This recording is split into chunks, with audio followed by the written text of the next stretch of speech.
The Ed Bernstein Show. Now, here's Ed. Well, you hear these wonderful things about what's going on downtown in Las Vegas, and with me to talk about you are Mr. Downtown, Dayvid Figler. When I think of you, I can go back years, because I've been downtown since 1977, right. And I can go back years, always seeing you having a hand in something downtown. Love downtown. Why? Well, it's kind of nearby where I grew up, right? And so I remember, because I went to school basically in the downtown area. I went to John C. Fremont. We have that down there. And I don't know, it was always kind of like when I was walking to school, I would go through these neighborhoods. And these were the first, they called them the suburbs of Las Vegas, right? All the old houses downtown. But they were originally, explain the history of those houses. They were, railroad homes in the day? Initially, right. So, all of life in Las Vegas started around Fremont Street. That was where they had the big land auction. And once those businesses started developing, City Incorporated in 1911, they started expanding out a little bit. The Molaskis and others would start to invest in a little development in Maryland Parkway, which was considered to be the outskirts of town. So in between Maryland Parkway and that Fremont Street area, they started building these tract homes, or custom homes really. Ranch style, it was the 1940s, 1950s. And so it was sort of the first suburb. Ours is called John S. Park. That's where I live, and I've lived there now for the last 25 years. But when I was a kid, I used to walk through those neighborhoods.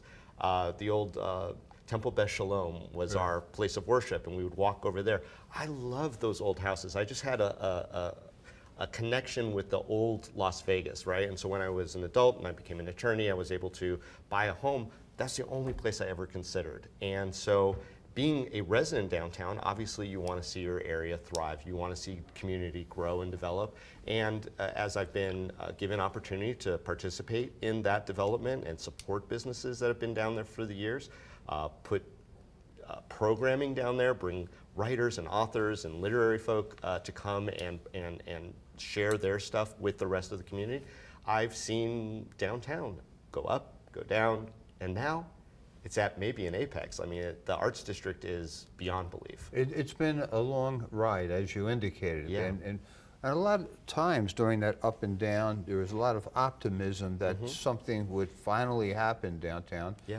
And it wouldn't, right? But now it looks like it finally has. You wear many hats. I mean, you're an attorney, writer, poet, singer, right? Vocalist, they say. They say I'm not allowed to call myself a singer because I sing like a prisoner, which means I'm always behind 8 bars and there's no key in sight. A storyteller. Which hat do you, when you describe yourself, how do you describe yourself?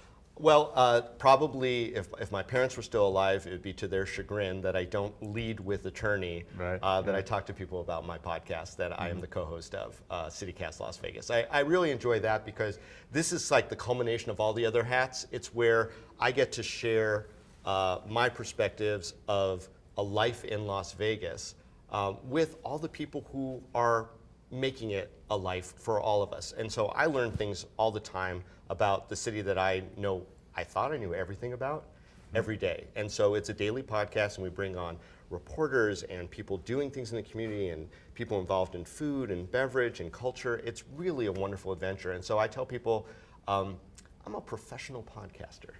And how do one go about finding your podcast? Well, if you're used to going on podcasts, there are places where you go. It could be on Apple or Spotify or Pandora, any of these places. We're on all of them. We're definitely integrated into the podcast world. We also have a landing page, which is lasvegas.citycast.fm.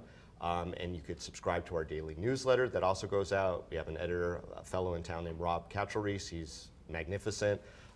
It will come to your inbox every day. It gives you information about what happened in the last 24-hour news cycle, events that are coming up, not just downtown either, for the entire valley. It's really great. How many days a week are you doing this? 5 days a week.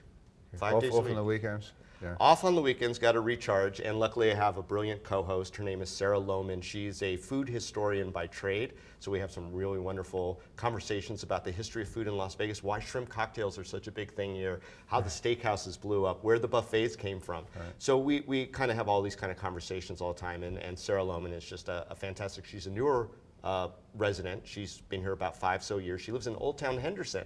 So we definitely have this conversation about what the city means to all quarters. Yeah. Yeah.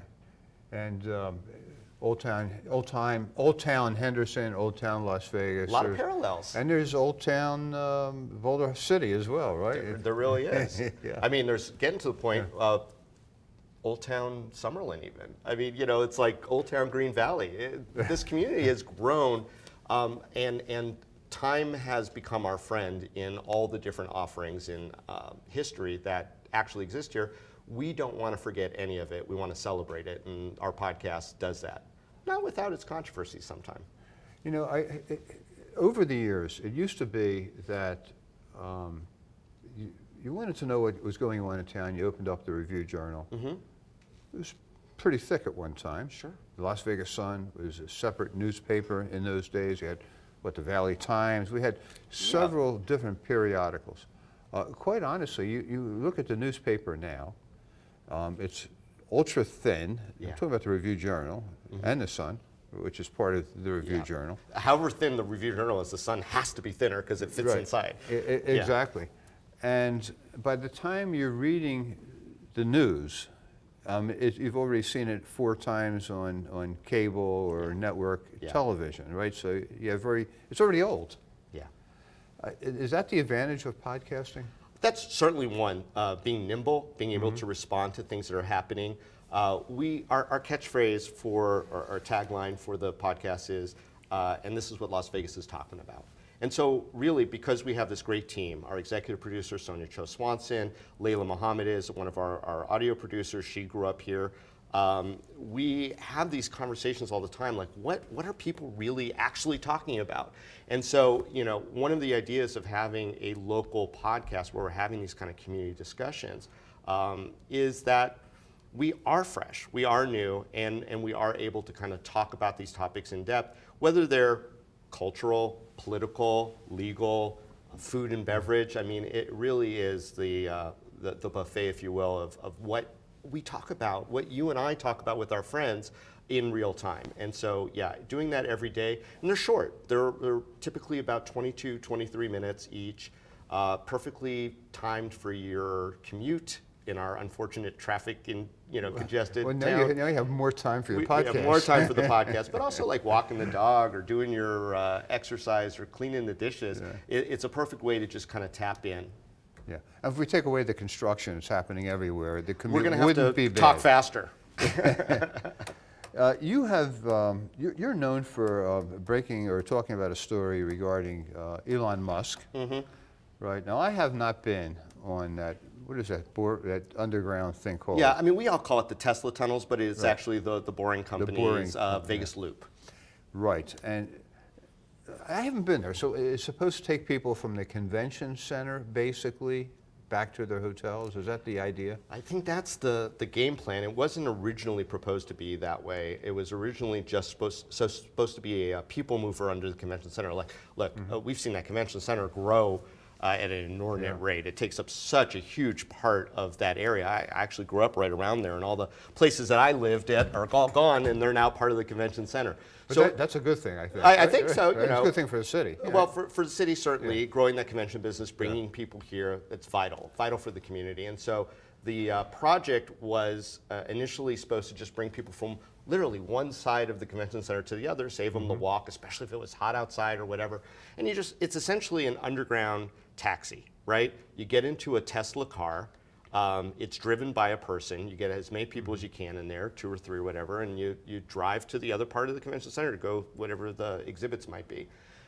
Shortly after it launched, they decided that they were going to pitch this to be an underground system of these like tubes or tunnels, still like taxis underground, to go to the hotels. And I think the game plan was to go to UNLV, to go to the airport, to go downtown, to go to the medical district, really taking up about 68 miles of underground public way to transport people, however efficient it may or may not be, car by car through these tunnels.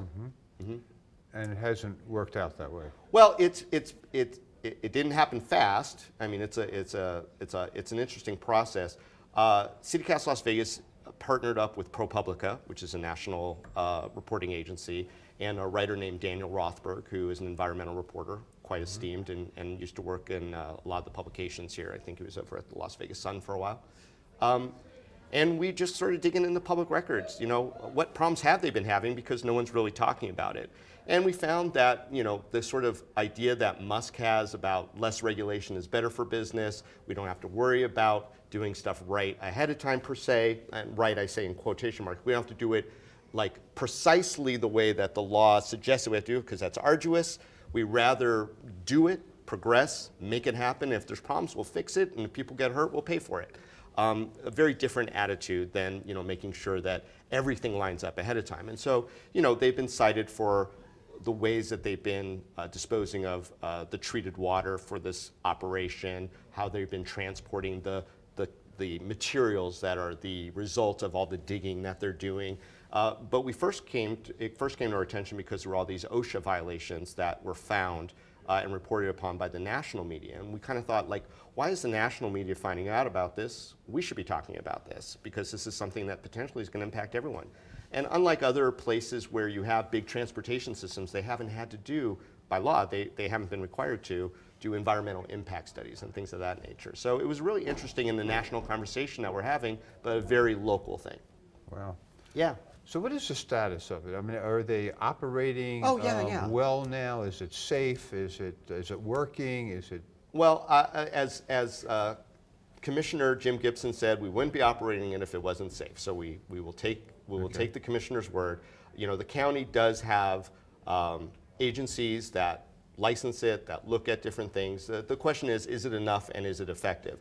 They are definitely operating and have been operating with degrees of success underneath the convention center. Did they charge for that? That isn't charged. Actually, the LVCVA sort of pays out of the public funds the boring company, or the Vegas Loop, to have that service at the convention center. Okay. It's a perk. It's a perk, right?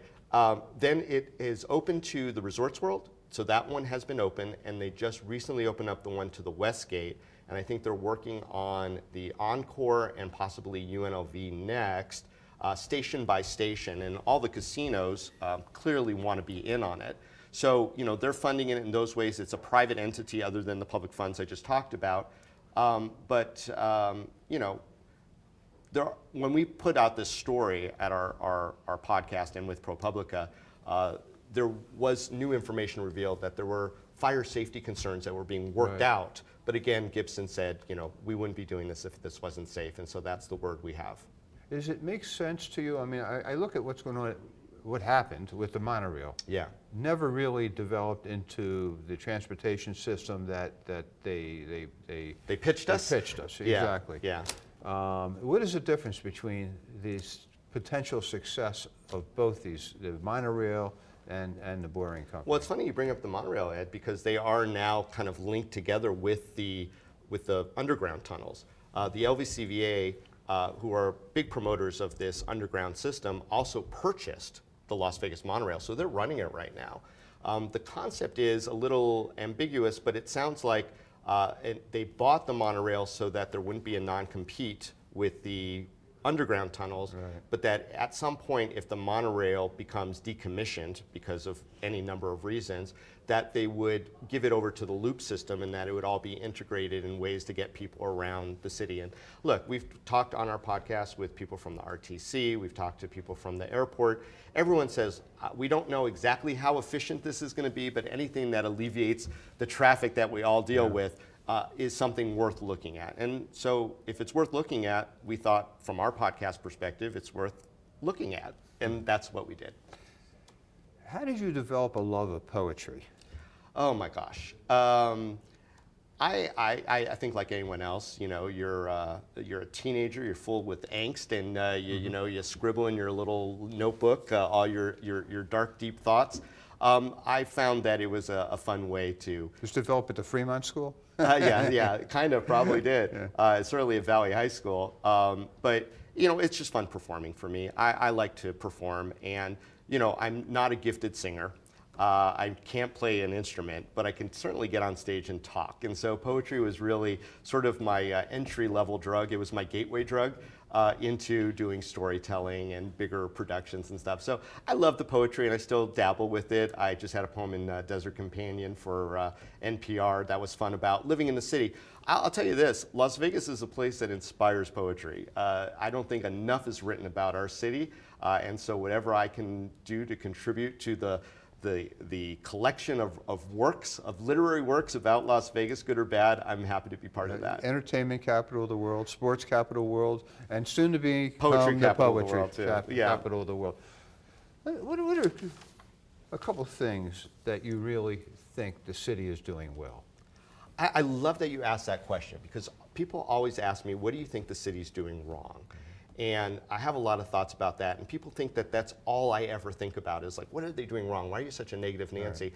And the fact of the matter is, I love the city. That's why I think they picked me to do the hosting of this podcast, is that I equally cherish, love, and celebrate the city. And what I think the city does better than any place else is allows you to be as out there as you want to be. Because who's going to tell you, that's a dumb idea, Ed, when you've got everything else that's here, So why not take a chance? And we do take a lot of chances on a lot of things.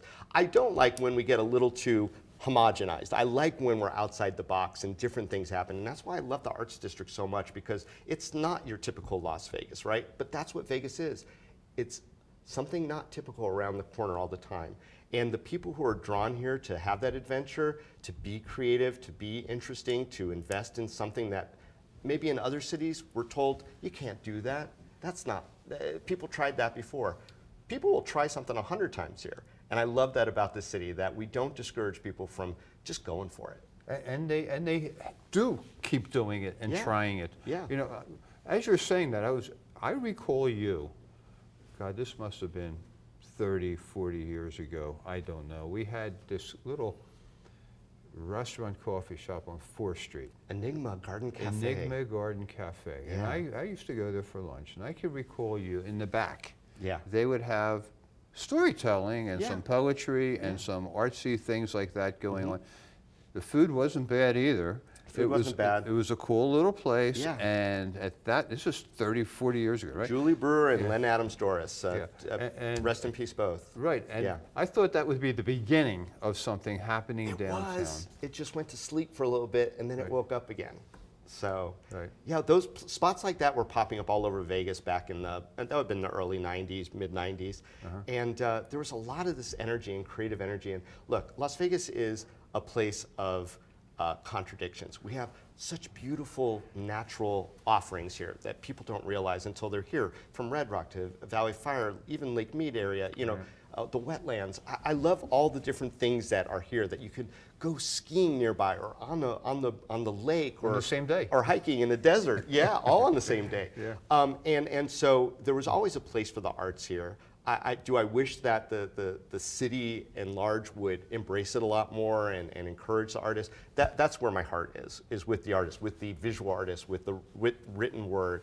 But I think we do a good job of at least having that option out there. You can go and find a poetry reading on any given night in Las Vegas to this day. You could go to some great art galleries, not just in the libraries or in the cultural centers, although they do a great job. City and county are great. Charleston Heights, Winchester, fantastic. But you see it organically happening too. And I think that this new sort of arts district, although there's not enough arts for my liking there, it's more food and beverage district, food, beverage, beer district. But there's definitely a place for it, and I love doing what I can to encourage that to thrive here as well. Enigma was definitely the prototype. Yeah. But I think, as you're mentioning the arts and the food, I mean, they kind of go hand in hand. They should. I think, like when you go down, like if you're in New York, you go to Soho. Yeah. It started like an arts thing, and now it's really a lot of food, right? Yeah. So it kind of happens that way. One attracts the other. Let's talk about the Arts District for a moment. I mean, It used to be that if you wanted to go to an art gallery in Las Vegas, you went to one of the hotels. And I think to a degree that's still true, but Yeah. you know, they're struggling in the Arts District to maintain its namesake. There are lots of discussions that the artists have maybe been priced out, or that they're not as encouraged to be down there as when they first started. Because you know, the name the Arts District came down over a couple decades ago, before all the good stuff with food and beverage and all that was really vibrant like it is right now. And you know, a lot of those folks feel like they can't make it there now because now it's the hot area. But so a lot of people like put a little asterisk on calling it the Arts District still. But there is a movement for different things. You know, new publications pop up, new art galleries, a lot of exhibitions, and recognition that there's some great local-based talent here in Las Vegas. And when they can be celebrated, they should. And places like the Arts District are doing that a little bit more. The murals down there are kind of the last refuge of that, and they're really good. And of course, the Arts Factory is still a vibrant thing. People forget that used to be the only thing that was kind of art-y down there, plus some small galleries. That plus the First Friday. And First Friday, which is still going. You know, it's taken its turns in what it is. It's less art-oriented than it used to be, but it's still a great cultural flashpoint for our community, and I think people really enjoy coming down there. And let's talk about your criminal law background. Oh, yeah. Okay, because fundamentally you're also an attorney. Fundamentally, we're both also attorneys, Yes. but we have other interests, yes. Right, for sure. You've chose the criminal law route, basically. Yeah. Right, and you developed some sort of like subspecialty on gambling and addiction. Yeah. Why? Well, I mean, we're a gambling community, and I always have felt like there are some people who fall through the cracks because of things like addiction or, you know, family issues that come out. Look, you're familiar with all the courts. You go into the criminal court, you go into the family court, you go into the bankruptcy court. There's gambling stories and threads perpetually. And of course in a community like ours, there's going to be, most people can enjoy gambling very recreationally without it becoming an impact in their own family lives or those around them, but not everyone, right? And so in the criminal law, you know, I was just doing criminal defense work, and I was doing some capital work with the death penalty. I was working as a public defender for a while and other things of that nature. I got a call one day from a woman who was in prison. It was a prison call. And she actually called me and my colleague Ross Goodman. And we were both talking to her, and she had become aware of an obscure statute that had been passed some years earlier that's supposed to kind of put the brakes when someone has committed a nonviolent offense related to their gambling, to consider giving them treatment and rehabilitation over incarceration. And you know, long story short is we kind of explored that. Ross and I did that case. Eventually I wound up taking her, we won. We got the judge to realize, actually a couple of judges and the Supreme Court, to recognize that this statute is really important. It's the idea of social responsibility. Even the casinos were supporting this bill that suggests that if you qualify and don't have violent crimes and a past history, that if you're basically a first-time or close to first-time offender, that you should be given a chance to kind of work it out. And that makes sense because, you know, you can't pay back people that you stole from if you're in prison and you're branded a felon for the rest of your life. But if part of your rehabilitation is that you are paying them back, that you are learning the skill set to deal with the addiction that has taken hold. So that first case was so very impactful to me that I decided to make it part of my practice, and then it became a big part of my practice. And I represented all the people initially who were going into the prom gambling diversion court. I was part of the committee that formed that diversion court with the assistance of then District Court Chief Judge Linda Bell and Family Court Judge Cheryl Moss. This brick and mortar place for people who qualify, who the judge deemed to be an appropriate candidate for treatment versus incarceration, began. And I was so proud to be part of that, and now I still take on those clients. Even though I'm doing the podcast full-time, if somebody has a prom gambling disorder and they're in significant trouble with the law, and it's not of a violent nature, it's a conversation that I love having with those folks to kind of put them on a good pathway. So look, growing up in Las Vegas, I don't think there's anyone who doesn't know someone whose lives haven't been potentially negatively impacted by someone who couldn't handle the gambling. Sometimes it doesn't cross over to, most of the time it doesn't cross over to criminality. But when it does, there needs to be a support system. That is the other side of having a community that relies so heavily on gambling. And so I'm glad to have been a part of that conversation and development of an actual way to make it a little more right, given how much we get from gambling. And being that we're Las Vegas and we have more of that here probably than anywhere else in the country. We should be at the forefront of that, Yeah. and we are. We have the first statutorily created prom gambling diversion court in the country, and there are cities all over, because now gambling is everywhere, right? There are cities that come and visit us to see how we do it. And I've had the privilege of talking to people from Louisiana, from Massachusetts, who come and visit. And we give them a tour of the, of how it works. I just taught a class recently up to students at UNR who are mental health professionals on how this system works. And so getting the word out, helping them, it's been really rewarding in my career. Well, look, if you want more of Dayvid Figler, More of this. CityCast, right? You're there. What time in the day do you actually do the podcast? So that's the beauty of podcasts, is that they're just sort of there for you. We drop a new episode daily at 6 a.m. in the morning. So that's when you'll get your newsletter from us if you subscribe to our free newsletter. If you do that, you could just, it's a click away. It's real easy. There's even an app for it. But if you want to go look at our 700 plus episodes that we already have, we have an archive on our website at citycast.lasvegas.fm. And lasvegas.citycast.fm. I got to get that right. They're going to kill me. But yeah, it is a real resource for our community, and we love having all the voices represented. And I love that you time it to about 20-some plus minutes, so it's good for your daily drive in or out of work, or, as you said, washing the dishes. You got it. Dayvid Figler, thank you so much. Ed, it's been a pleasure. Great talking Thank with you. See you next week.